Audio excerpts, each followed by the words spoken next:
Hello, business analyst. Today we have something exciting for you. We are going to discuss real interview questions for business analysts. And guess what? We have a special guest, Ragini Joshi, joining us from Toronto, Canada, to help us with the answers.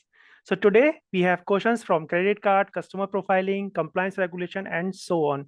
So do not skip any part of this session and watch till the end. But before we dive in, if you are new here, please hit that subscribe button, and at the end of the session, don't forget to give some thumbs up. Your like means a lot to me, to our team. We all work hard to create this valuable session for you. Also, feel free to share this session on your LinkedIn profile or with other business analyst friends. You never know who might find it helpful. Okay, so with this, let's welcome Ragni. Ragni, thank you for being here with us today. Ragni, over to you. Yeah, it is my pleasure to be here, and I'm happy to be here.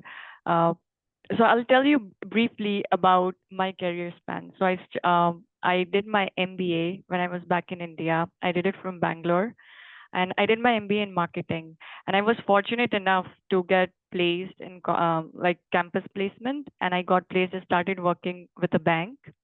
So I worked as a relationship manager. I was working as the a relationship manager who looks after the portfolio of accounts. So my work was to handle those accounts and advise the clients about various banking products.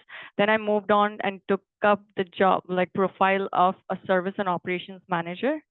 And after that, I came to Canada. I took up a course here in York University. I'm still an alumni of York University, so I am also working as a mentor under their mentorship program. And so after doing that course, I was fortunate enough to land a job with TD Canada Trust. With TD, I worked in different departments. Right now I'm working as a business system analyst. And I've been fortunate enough to get exposure for working with credit card team and then wealth operations. Importantly, because I've done certifications for Canadian securities course and then derivatives. And that kind of helped me understand the investment banking side. And I have done multiple projects on that as well. Wonderful. Thank you. Thank you, RJ, as you mentioned over there. Okay. So if you allow, shall we start with our Q&A? Yeah, sure. Let's go ahead. Okay. So I have your resume also with me. So let me just open it and let me ask a couple of questions. Yeah. So can you explain your approach to customer profiling and the advice, maybe the advising the right credit card based on the customer needs and profile? So how you will do that in a real life scenario? Okay. See, customer profiling, it's a very beautiful concept. So it could be applied anywhere in any situation. When we talk about profiling to a credit card customer, it's about looking at their demographics. So demographics would include where are they living, because you get an idea about the locality, right? How the profile would be of that particular customer. They're not exactly the gender, but their age, and then their way of talking, because all these are cues which sets an impression to you, and then based on that you can have a conversation. So these are the basic things, and then comes under customer profiling is the transactions the customer had. So you'd look at the transaction. Let's say you just check the transaction of last 15 days, and that gives you an idea where they're spending most of their money. So let's say if they're spending on traveling, you can then suggest them a travel card. If they're spending more on grocery, then there are cashback cards which are available. If they're carrying a lot of balance, and they have a problem paying off the interest on the card, then there are cards which offer really low interest rate. So looking at their transactions, plus at the same time also looking at their previous conversations, if that is one of the option available in the software, which application which you're using. Nowadays there are advanced application which allows you to enter the comments. So if you look at the comments again, it gives you an idea about the profile of the customer. Is he always calling or always asking to reverse the charges? So that also comes under profiling. That's part of it. And then at the same time, you also get to see, is the customer digitally educated? So is the customer using your mobile application, the web-based portal? And if not, we can have that conversation with the customer. So these are basically the main points which come under profiling, and it definitely sets the background if you want to advise about more products to the customer. And yeah, Wonderful. that's all for this. Yeah, wonderful. Thank you. Thank you for that. Okay, let's move on. As you mentioned about wealth management, and also I'm sure that there are a lot of compliance regulation out there, right? So can you just describe a time when you had to adhere to the compliance regulation while assisting any of your customers, and what are the key challenges which you have faced that time? Sure. So compliance, I would compare it to blood. It is very important. It is very important to safeguard your interest, at the same time safeguard the interest of the bank you're working with. And in a financial industry, we deal with money. So any transaction, not only transaction, but any conversation as well with the customer requires you to have compliant. So for compliance, any transaction which I've done, like not only me, but anyone who is working in the bank, they will have to follow compliance, like the policies and procedures of the bank. So for every transaction, yes, I've done that. In terms of the key challenges which you asked about, the challenges, the first could be if you are dealing with a very difficult customer. So difficult customer, the customer is frustrated, and now you're asking the customer to fill out a form. And if the form requires to be filled out because it's part of compliance, then the person would definitely be saying, I'm not going to fill out I'm not going to sign anywhere, I'm not going to do anything, just shut down the account. At that point of time, you want to ensure that you're compliant to go ahead with the process, right? So that is one of the biggest challenge. The second challenge I faced while I was working as the operations manager, because my team, like people under me, they were ignorant. They were not following compliance. My job was to make sure that they follow compliance in every transaction. So important was to educate them, to tell them like how much risk every transaction has, and what it's going to, like, what would be the adverse effect of not following it. Once you have done that, then I think most of the challenges are already taken care of. Yeah, that's about it. Thank you. Thank you for that. Okay. And how do you present your market research? I'm sure, like as a B, you are uh, into a lot of research while you are going to present your finding to the different stakeholders or the leadership, right? So how you are going to do that? Okay. Yeah, sure. For market research, we have different tools which are available. The very first tool is competitive analysis. So competitive analysis is you go online or whatever tools you have available, even if you have to go out and on the site and check if it's available. So you first list out all the competitors, because there'll be thousands. So you list out the main 4 competitors. Once you have listed out the competitors, you check on their website how they are offering the product, how is their interface, what functionalities they have, and how are they selling their like what is their USP, and how are they putting across that message. So that all comes under competitive analysis. That's one of the tools. The second tool is going through the trends in the market.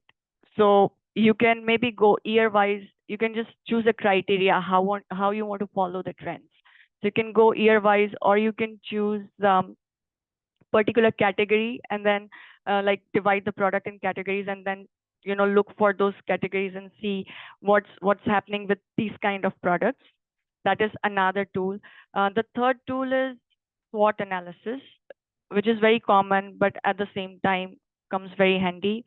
So you look at the strength, weakness, opportunities, and threats. And another, like again, one more tool is gap analysis. So you see where the gaps are, what the product offered today is, and if there are any pain points faced by the customers, and what a future product could look like. So these are the common tools that can be used for market research. And then again, you have other tools, how you present these. So let's say you've done the competitive analysis. It's not only important to get the content and see how the competitors are doing. The important is also to how you present it to the leadership team. So there are different tools, like there's 𝐁𝐿, Canva, PowerPoint, the very basic one. So you can use all these tools, Excel dashboard. You can make an interactive Excel dashboard. So all these tools can be used to put across your message to the leadership team. Great. Okay, thank you for that. Okay, so now let's talk about your experience with respect to as is workflow diagram. So if you can just explain first of all what is as is diagrams, and if you can also share like what kind of opportunity which you can identify with the help of this, or maybe some gap analysis which you have done in the business process. So if you can share your experience with respect to that. Yeah, sure. So first I'll tell you what as is state is. As the name suggests, it is the current state. So let's say if we just take a simple banking process, let's say the client has to withdraw from a registered account. Registered accounts are the accounts which are investment accounts in Canada.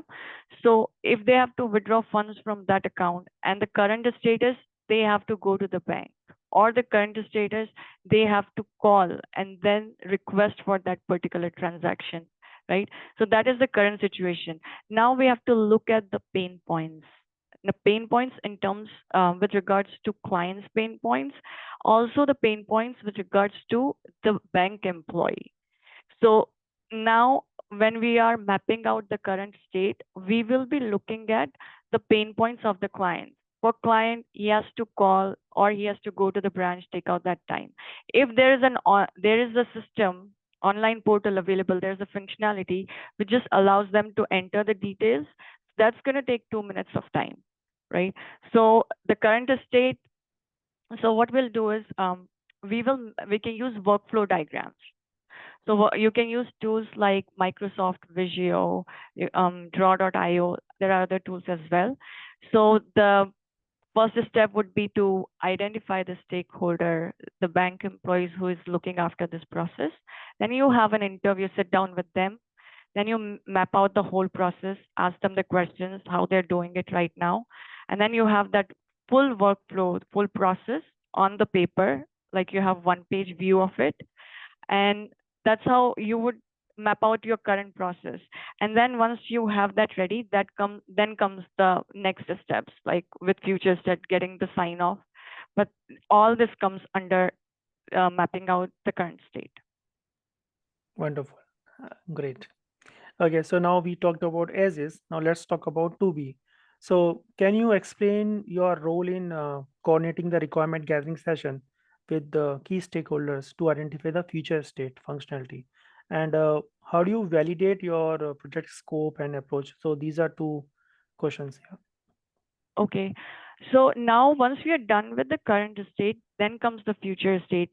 So future state, what we can do is like there are different techniques. Again, we have to sit down with stakeholders or use any other techniques and then get their opinion, because they are the one who will know the future, like who will be telling us what the future state should look like, what's going to add value to their process. So for designing the future state, again, we have to look at the pain points. Why do they want to change the process? The very first question. Why? How should the new process look like? How will it help? So we have to do we have to list down the benefits as well, right? Once we have answered these questions, why we are going, like how it's going to reduce those pain points, then we can map out the whole process. Again, here also we can use the workflow diagrams. So we can use case diagram as well. So let's say if it's a withdrawal from the account and you are adding a functionality to have the withdrawal done online. So now the first step would be to identify the customer, right? So once they log in, then they can then verify their account number if they've entered the correct account number.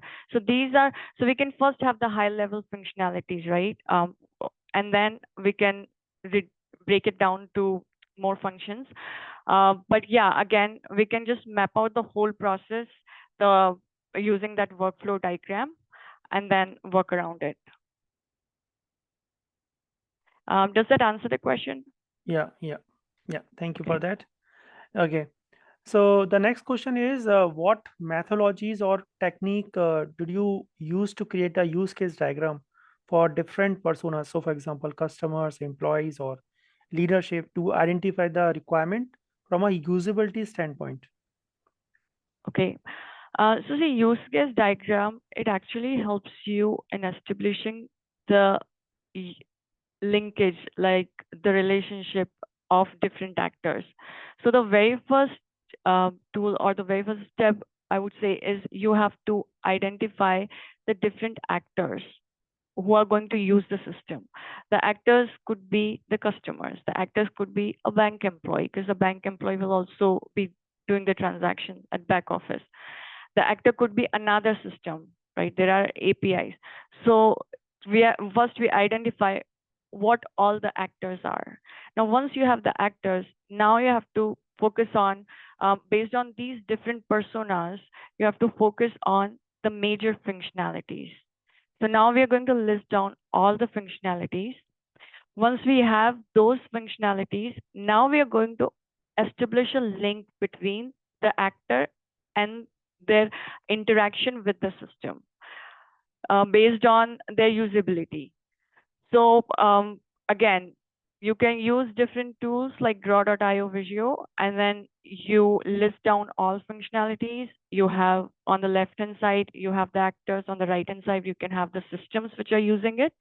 And then you can just use the arrows to connect and establish a link between those. So I think this is one of the most efficient and common way, which is used for use case diagrams. Okay, thank you for that. Okay, so now let's talk about BRD and FRD. So how do you prepare a BRD and FRD? And can you just share your experience obtaining the sign off? So basically, you have to explain everything from start to end. What exactly is going to happen from BRD to FRD to getting the sign off? Yeah. And if you can just Okay. give some example also along with that, that would be great. Okay, sure. So for BRD, FRD, see, we are going back to waterfall methodology where we have this kind of documentation. For BRD, I usually sit down with my project manager, and then we will first prepare the high level functionality. So we have high level requirements, right?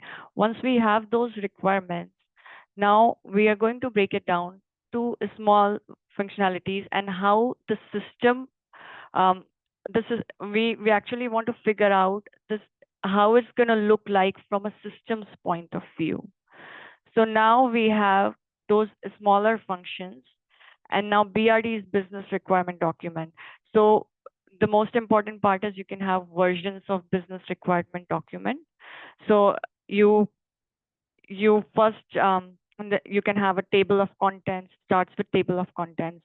So you have a very high level view of what the functionality is going to look like.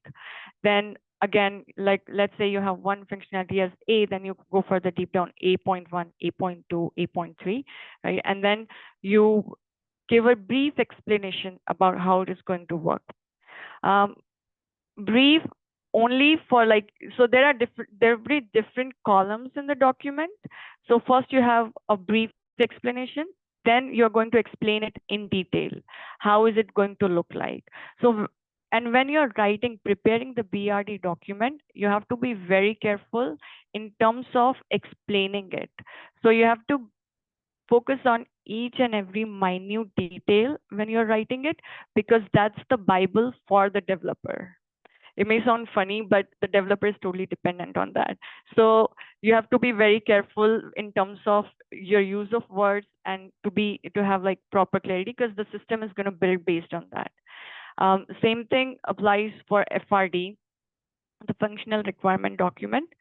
And there's, because you said like you from a start to end, one more document, requirement traceability metrics, right?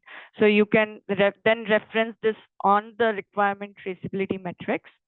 And then again, one more point which I want to add here. So let's say you have prepared the BRD. Now it's ready. But now while you were working on the way, you come across a change request. So whenever you change request is, the stakeholder want to make any change in the functionality. So whenever you come across that, you need to make those amendments in your documents. So maybe you can add it as an appendix, but make sure you reference that on BRD FRD, and then also update the requirement traceability metrics. So once all of these done, so when BRD and FRD is ready, it is really important to get the sign off. In simple words, just taking the validation from the stakeholder. So you present it to them. Now, with regards to obtaining the sign off, there could be different methods. You can have a one-on-one conversation with them, explain them everything, and then you send them the email and then get get their sign off. The other method could just be send them an email and get the sign off. Other method would be to get an e-signature, depending on what you have in your organization, what it allows for. And then once you have that, you put that in the document repository. So that's about obtaining the sign off. Great, great. Thank you. Okay, now let's talk about next step, that is UAT. So describe your role in leading the UAT, that is user acceptance testing, with some key stakeholders, and how do you handle bug reporting and resolution during that time? Sure. So for UAT, in my organization, we have a lot of checklists and documents available to refer to, which I'm going to talk about. For UAT, it starts ahead of time. So while the developers are developing, me as a business analyst, I would start working on the UAT plan. So the planning would start from identifying the stakeholders. So maybe I can reach out to the team managers and then check with them who all will be available for testing. So I have to ensure that they have the time. So I would first plan out the dates on which I'm going to have the UAT. Once I have that ready, then I have the stakeholders, that these are the stakeholders. Now I'm going to contact those stakeholders and make sure that they are available at that particular time. Once I have all the meetings set up done with those stakeholders, my next step would be to make sure that they have, at the time of UAT on so and so particular date, they have all the available resources. Now those resources is, they have the software, they have the hardware, they have like, if they should have the cheat sheets, like training material, because for them also it's a new application. So what I can do is I can send them those steps in advance, so that we're not wasting time at the time when we are actually doing UAT, right? And at the same time, I ensure that I've worked with QA team as well for the test scripts. If there are some test scripts which I had to do, I've done that. But if there's something which they are doing, that all is ready. So and then the checklist, when I said that all the resources available, usually we have like 68 points. There are 68 points which we have to check. So now that I've got used to it, I can just go over it superficially. But that's you can actually make a list of what all things we have to ensure that it's there on that particular day. And then once all of that is done, then comes the UAT, the day when you're doing it. So while doing that, you ensure that the stakeholder understand what your expectation is. The stakeholders should not be confused. And then once that is done, you may come across some defects, some logs, like some bugs. So you ensure that you have a logbook for those defects, each and every defect, and nothing is missed out. So I ensure I'm writing down every defect and every bug, and then I ensure that I have a developer, some help available with me, because if we can resolve the bugs at that particular moment, that's the best thing, because you don't want to keep it pending. But if there is a case that it cannot be resolved at that particular moment, you can just have it noted. And then it is very important to communicate it to the leadership team, to your product owner, just so that we can decide on what the next steps would be, depending on the bug which we have. So that's about UAT and reporting the bugs and their resolution. Okay, thank you for that. Okay, so now let me ask you the next question. So tell us any scenario where your team member came to you and then he told you that technically this user story is not feasible, not going to happen. So what you have done in that kind of scenario, if you have faced Okay. yeah, any similar kind of incident in the past? Yeah, it is typical to have these kind of situations, because there are times when you have a requirement which is very important in business terms, with regards to business, but technically, if you look at it, it's not possible. So I did have a situation.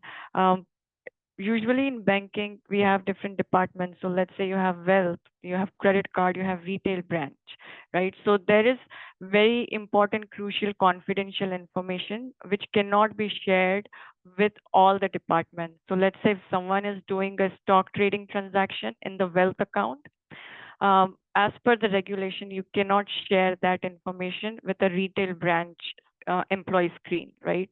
But there are times when you have that same software which is used by all the employees. Now, in one of the situation was, there is some information that can be shared. So let's say the basic information about a client, it's their address, the name, very simple basic demographic information. So that is something that can be shared. So we had a conflict where we were going to have this information shared within different departments on different pages, right, as per the need. But that was just leading to redundancy. And we had some meetings, and product owner wanted to have that we have a separate page for every department. But later I tried to convince him, because if we are going to have different pages, it's just going to increase the effort and time. So what we decided was, we can have a common page where we have this information and any other related information that can be grayed out. So we disabled that part, but rest of the information that was shared within all the departments. So it's typical to have, and not only this, there are times when you can have a dispute with the developer as well, because the developer will have their point of view, and then the product owner is going to talk with regards to the client that I want to have this, and developer is the one who would be like, no, this is not possible. So we have to, in situations like this, we have to be very patient and try to balance this out, because at the end of the day, we are all working as a team. So it's not that it's his point, but he's talking on behalf of the team, and the product owner is also talking on behalf of the client.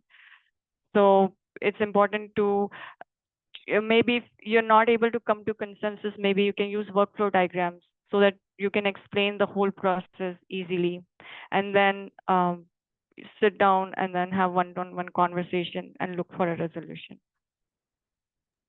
That's okay. That's perfectly okay.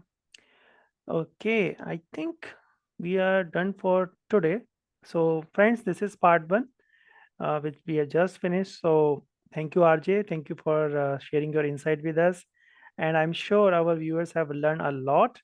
And friends, please like and subscribe for more business analyst interview questions. Until next time, stay inspired. This is Sunan Sharma signing off. Thank you. Thank you, everyone. Thanks, Sunan. Bye.